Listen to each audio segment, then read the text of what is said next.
ಯಾರ್ಯಾರ ಹಣೆ ಏನೇನಿದೆ ಬಲ್ಲೋರ್ ಯಾರು ಹೇಳು.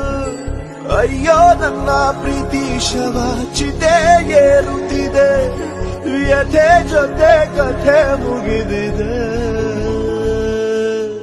ವಿಧಿಯ ನಾಟಕ